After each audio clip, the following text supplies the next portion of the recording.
नमस्कार दोस्तों, मैं डॉक्टर अरूप मेरे यूट्यूब चैनल डॉक्टर अरूप हेल्थ फ्रेंड में आप सभी का हार्दिक स्वागत करता हूं। खांसी चाहे बच्चों को हो या बड़ों को हो या बुजुर्गों को हो, एक बहुत तकलीफ़ वाली बीमारी हम कह सकते हैं। और अगर वो खांसी सूखी हो, ड्राई हो तो और ज़्यादा तकलीफ़ बढ़ जाता है उसमें। और खांसी अगर लंबे समय तक रह जाए तो कई तरीके के शारीरिक कॉम्प्लिकेशंस भी सामने आने लगते हैं। तो आज मैं बात करूंगा ड्राई खांसी किसे कहते हैं, ड्राई खांसी के लक्षण क्या हैं और ड्राई खांसी के मूल कारण क्या है, इसको आपके सामने रखूंगा। इससे पहले कि ये वीडियो स्टार्ट करूं, अगर आपने मेरे चैनल अभी तक सब्सक्राइब नहीं किया है तो सबसे पहले मेरे चैनल डॉक्टर अरूप हेल्थ फ्रेंड को सब्सक्राइब कर लें। वीडियो को संपूर्ण देखें, अच्छा लगे तो लाइक एंड शेयर जरूर करें। आपके सवाल और सुझाव को कमेंट बॉक्स पर जरूर लिख करके भेजें। खांसी आमतौर पे एक रिफ्लेक्स एक्शन मान सकते हैं। हमारी जो सांस नली है या हमारी जो ब्रीथिंग का पैसेज है, उस पैसेज से हम क्लियरेंस का एक प्रतिक्रिया मान सकते हैं। खांसी करके हम उस पैसेज को, उस ट्रैक को, श्वास नली को क्लियर करने का एक तरीका हम कह सकते हैं। और ड्राई खांसी एक ऐसी स्थिति है जिसमें बिना बलगम या बिना कफ के खांसी होता रहता है। इसे हम नॉन प्रोडक्टिव कफ भी कह सकते हैं। ड्राई खांसी बहुत ज़्यादा तकलीफ हो जाता है जब कंटिन्यू बना हुआ रहता है और रात को सोने में भी दिक्कत हो जाता है और रेस्टलेसनेस, एक बेचैनी जैसी स्थिति बन जाती है। और खांसी अगर लंबे समय तक रह जाए तो बच्चों में हो या बड़ों में हो तो कई बार चेस्ट पेन और कई तरह के गंभीर लक्षण भी सामने आने लगते हैं।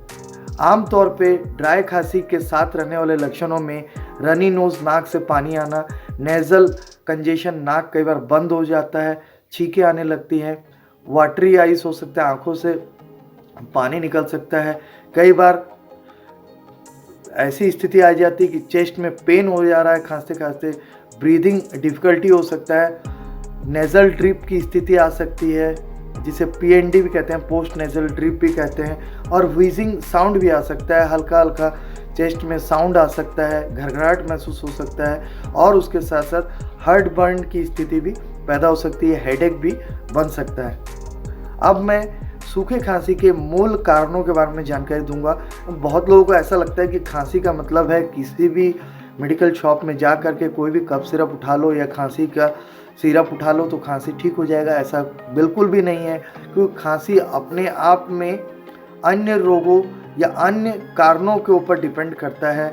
बहुत सारे ऐसे कारण हैं, फैक्टर्स हैं जिनको जानने की आवश्यकता है। उनमें सबसे बड़ा फैक्टर वायरल इन्फेक्शंस का होता है। जैसे कॉमन कोल्ड और फ्लू के जो वायरस होते हैं उसके प्रभाव में आकर के खांसी, नाक से पानी आना, छींकें आना, नेज़ल कंजेशन जैसी स्थिति बन करके सूखे खांसी में तब्दील हो जाता है।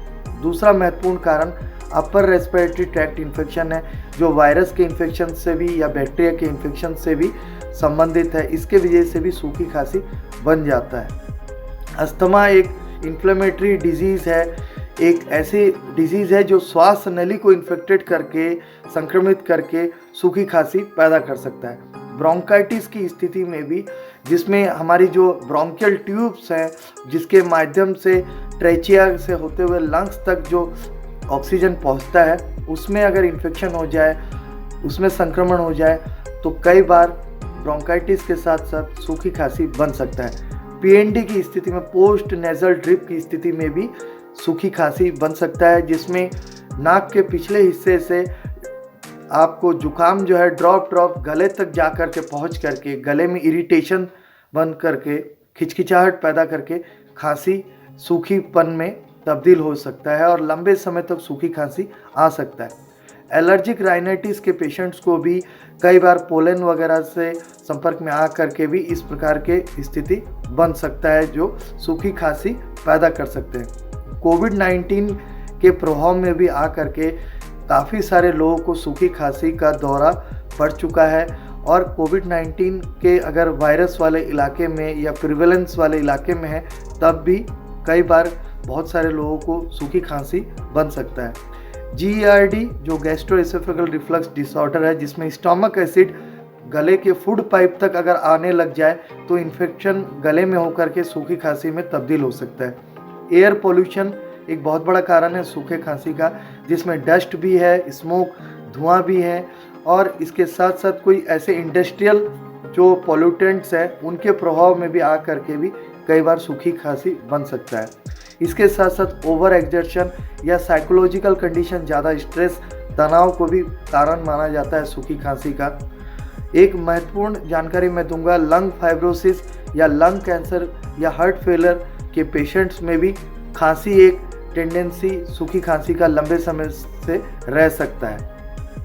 तो जिनको भी इस प्रकार के कोई भी लक्षण है या ऐसा लगता है कि खांसी बिल्कुल सूखी खांसी का प्रॉब्लम चल रहा है, तो आप बेहतर है अपने नज़दीक के चिकित्सक से संपर्क करें।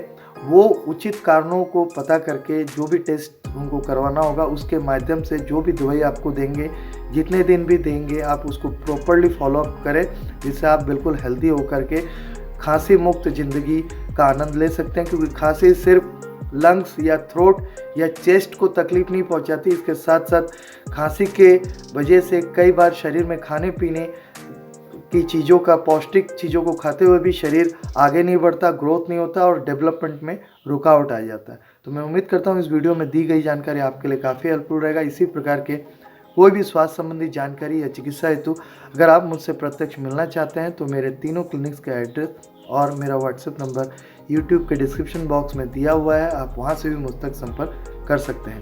धन्यवाद, नमस्कार, जय हिंद।